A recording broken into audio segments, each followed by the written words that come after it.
Imagine a law that says you cannot eat cereal after 8 p.m. No exceptions, no midnight bowls, no spoonfuls straight from the box while the fridge light hums in the dark. Sounds absurd, right? But the strange part is your body already enforces a version of this law, it just never told you. Here's what would actually happen if that rule became real.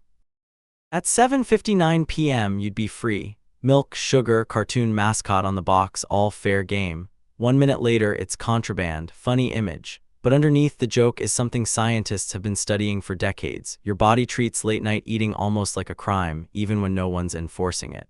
Neuroscientist Sachin Panda at the Salk Institute has spent years studying what's called your circadian rhythm, the internal clock that governs when your organs expect food, rest, and repair. His research found that eating outside a consistent window, especially late at night, confuses that clock. Your liver thinks it's still daytime, your pancreas gets mixed signals about when to release insulin. It's not that cereal itself is dangerous, it's the timing that throws the system off. So why 8 p.m. specifically? Why does that number even matter? Panda's lab found that most people's metabolic window closes somewhere between 7 and 9 p.m. After that, insulin sensitivity drops. Your body becomes worse at processing sugar, not because the sugar changed, but because you did hormonally for the night. A bowl of cereal at noon and the same bowl at midnight are chemically identical. Your body treats them like two completely different meals. Now picture the imaginary cereal police, not confiscating boxes, just measuring you. Blood sugar spikes higher. Sleep gets lighter. Digestion slows down right when your body wants to be shutting things off, not starting a new project. Researcher Courtney Peterson at the University of Alabama ran a study on something called time-restricted eating, testing what happens when people simply shift their eating window earlier in the day. Her participants weren't eating less. They were eating in a shorter time frame, closer to daylight hours, and their blood sugar control improved, not from cutting cereal, from cutting the clock mismatch.